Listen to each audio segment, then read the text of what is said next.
I was pressed to find out more about the HS2 project after receiving worrying letters from disabled people who will disproportionately suffer under the current proposals. My Lords, I shall seek to explain quickly.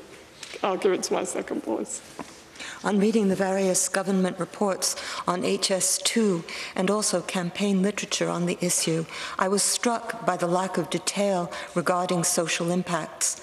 I searched for the equality impact assessment and again failed to find anything that reflects any serious thinking. I only came across a very short document that looks purely at passenger numbers by equality group. My Lords, for a £33 billion project, this seems grossly insufficient. A proper impact assessment, for example, would look at the population profile and pick up cultural groups or disabled people who may be forced to move away from the support of family or community. The voluntary purchase scheme applies only to properties within an arbitrary 120 metres of the line. It does not apply at all in urban areas. An elderly woman now in residential care is attempting to sell her home to fund it. She was thrilled to find a couple who wanted to buy. Imagine her distress when they were turned down for a mortgage because HS2 meant the house had no value. No value, my Lords, yet at 400 metres away, she isn't entitled to any compensation. None of the schemes for compulsory or voluntary purchase or the long-term hardship scheme addresses the additional costs that disabled people may face because of the need to adapt to new properties.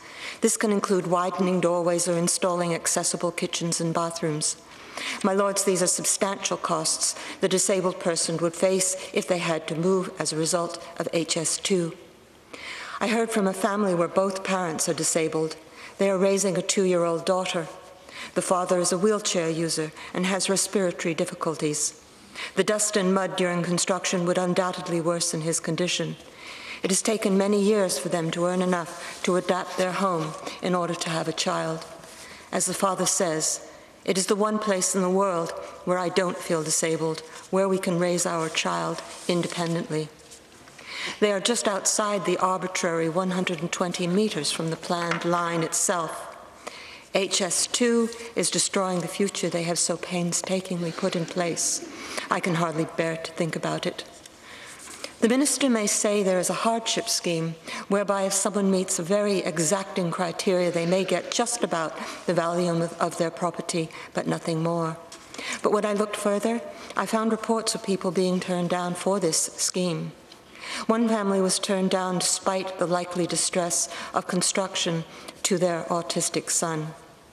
To allay their concerns, I would be grateful if the noble Lord, the Minister, could clarify whether there has been a full equality impact assessment of the project as a whole. So, in conclusion, would the Minister also be prepared to meet the family I mentioned? If he listens to their concerns, I'm sure that he would want an opportune and appropriate equality impact assessment.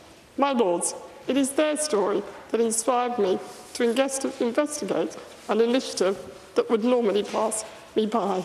I found it very wanting, and I'm glad to have been able to share my concerns with noble Lords this evening.